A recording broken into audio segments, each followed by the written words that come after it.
moça está usando uma saia curta ou um vestido decotado. Eu achei, ainda que o número seja menor, isso é um alívio para todos nós, mas não deixa de ser um país cruel com as mulheres.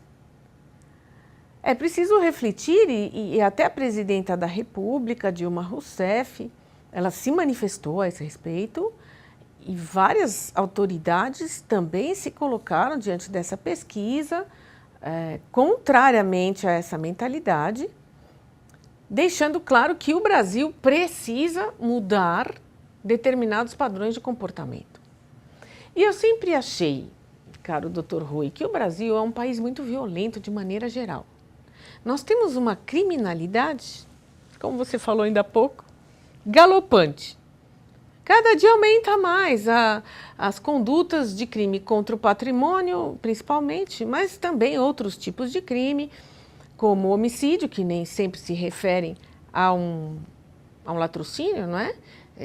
Matar por matar e não para subtrair bens. Também as lesões corporais, também a quantidade de estelionatos, de crimes financeiros. É o país onde ser criminoso chega a ser uma glória, né? Então, um horror. Eu acredito que é preciso mudar isso, urgentemente. E as pessoas às vezes perguntam, mas como mudar? É muito mais uma questão de comportamento, de cultura, do que propriamente de lei. Lei nós temos. Nós temos como punir todas essas condutas. Temos uma justiça que, a meu ver, falha mais do que a lei.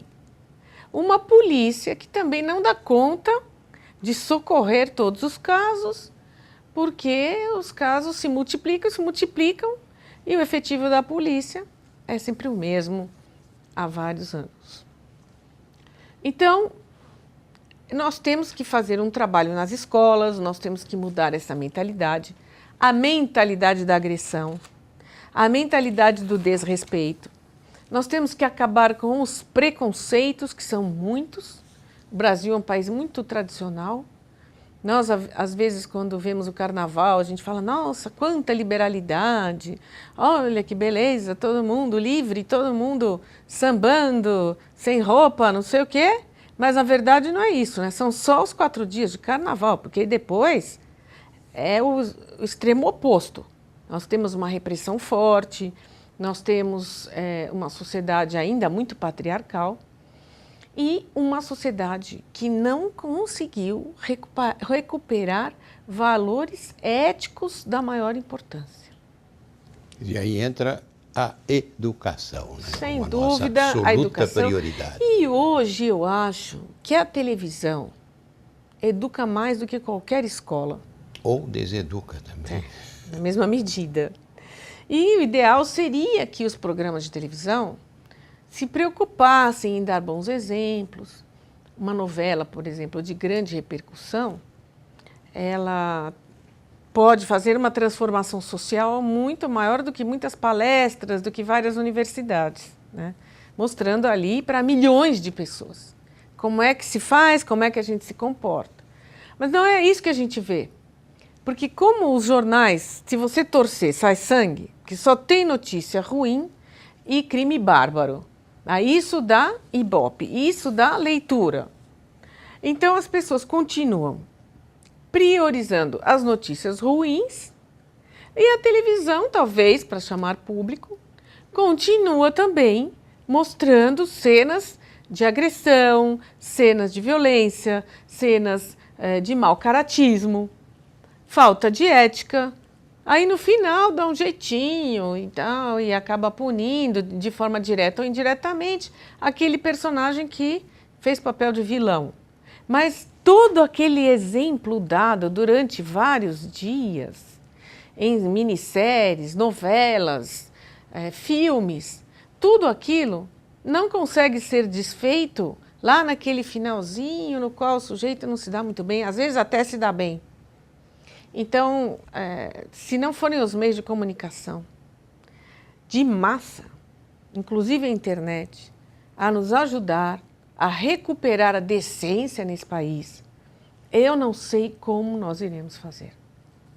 voltando à pesquisa do IPEA, a jornalista, socióloga e pesquisadora Fátima Pacheco Jordão, numa bela entrevista publicada no Estadão no último domingo, ela afirma que, apesar de detetado o erro e do IPEA ter tido a dignidade de apontá-lo, o tema não perde a relevância. E aí a Fátima lembra o seguinte: recentemente o Conselho Nacional de Justiça e o Conselho Nacional de Defensores Públicos, em maio de 2003, numa pesquisa com várias frases recolhidas dos entrevistados, há uma que se aproxima daquela que gerou a confusão na pesquisa do IPEA. E qual é a frase? Mulher que apanha é porque provoca. 65% discordaram. 17% concordaram. E outros 17% nem concordaram nem discordaram da frase mulher que apanha é porque provoca. Ou seja, o tema continua latente, né, na sociedade. Continua a culpa da vítima. É o mesmo que a gente dizer o seguinte: o sujeito é assaltado, roubam-lhe o carro de forma violenta e ainda antes de ir embora, o ladrão atira na vítima, mata a vítima e foge. Muito bem. Aí é o mesmo que dizer: o que aquele rapaz estava fazendo naquele lugar, dentro do carro, a uma hora dessas da noite? Por isso que ele morreu. Culpar a vítima é um absurdo. Como é que absurdo é esse? O agressor é o outro. Quem apanhou? Quem foi assaltado?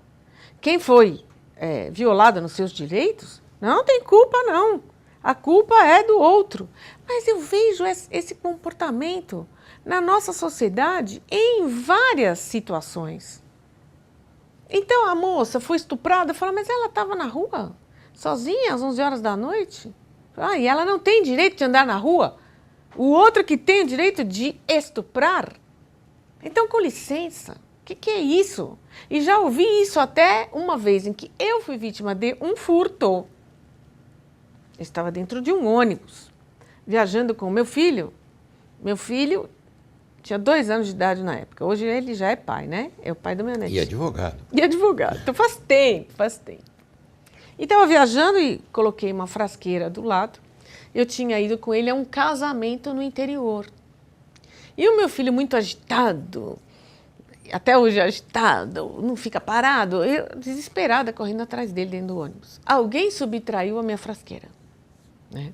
E dentro da frasqueira havia um anel de diamante, que eu levava por causa do casamento. Eu fui a um casamento, me arrumei, né? Aí fiquei desesperada quando percebi que eu havia sido subtraída, porque o ônibus parou no meio do caminho. Foi alguém que desceu antes de nós chegarmos à capital, onde eu morava e moro ainda. Fui à polícia. Falei, alguém levou minha frasqueira. Dentro havia um anel de diamante. E eu ouvi do delegado falando, mas minha senhora, uma frasqueira que contém um anel de diamante, a senhora tinha que sentar em cima. Aí eu falei, olha, infelizmente não deu, porque eu estava com o meu filho de 2 anos. E meu filho estava correndo dentro do ônibus e houve momentos que eu tive que me levantar para pegá-lo e trazê-lo de volta para o assento. Mais uma vez, a culpada Só é que a culpa era minha. Eu falei, não é possível. É óbvio que ninguém procurou. É óbvio que ninguém encontrou. Mas eu fiquei com aquilo na cabeça e vim pensando quantas vezes, ou é por preguiça, ou não quer trabalhar, ou tem um comportamento viciado, mas de qualquer maneira a pessoa sofre uma violência e a culpada é ela mesma. Com licença, né?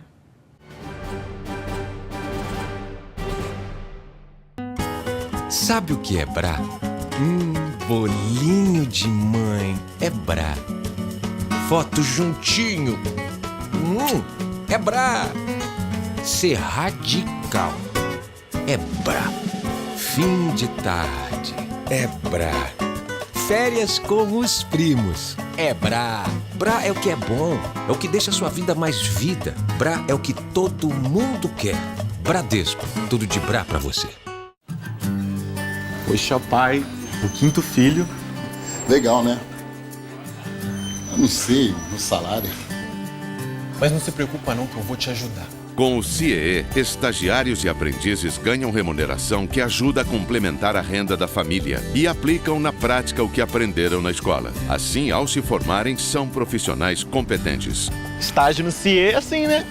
CIEE, o estudante ganha o futuro, a família ganha o presente. Nescafé apresenta grandes começos da vida. Esse é o Léo. Faz 2 anos que ele é apaixonado pela Amanda e nunca fez nada, minha gente. Mas hoje isso vai mudar. Ó, tomou seu Nescafé, deu um print. Que beleza! Arrancou em disparada. Lá vai, Léo. Driblou o convite pro Happy Hour. Deixou a secretária comendo poeira. E agora pode ser. Vai convidar. Convidou e ela aceitou. Nescafé, patrocinador dos grandes começos da sua vida. Doutora Luísa Eluf, vamos parar um pouquinho agora e ouvir qual é a boa notícia da semana que o Alexandre Altenfelder vai nos contar.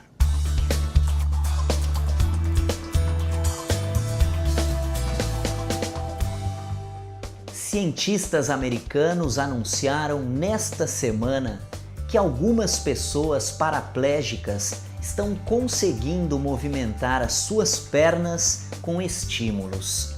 Isso acontece por meio de um dispositivo que é implantado no corpo do paciente e que envia sinais elétricos para a medula espinhal, que leva mensagens do cérebro para o resto do organismo. O melhor exemplo disso tudo aconteceu na semana passada com um americano, o Dustin.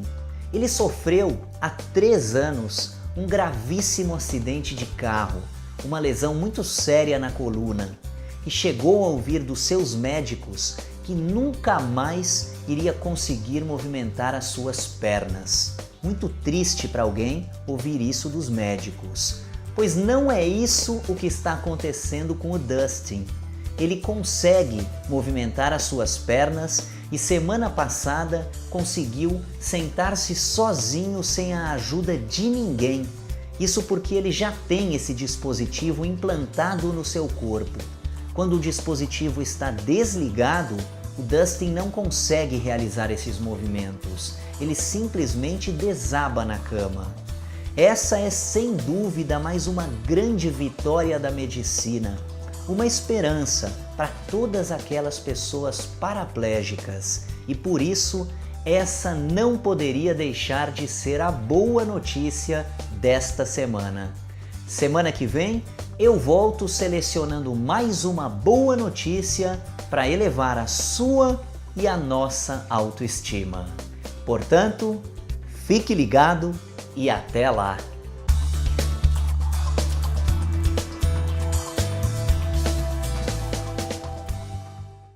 Hoje nós estamos tendo essa agradável conversa com a doutora Luísa Najib Eluf.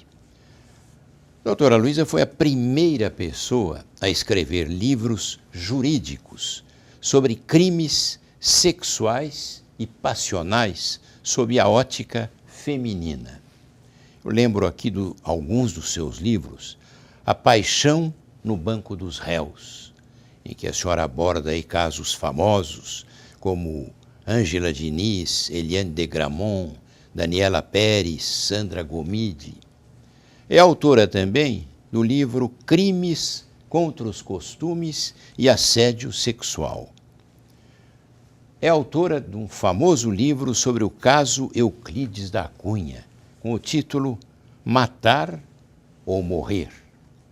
E qual foi o seu último livro?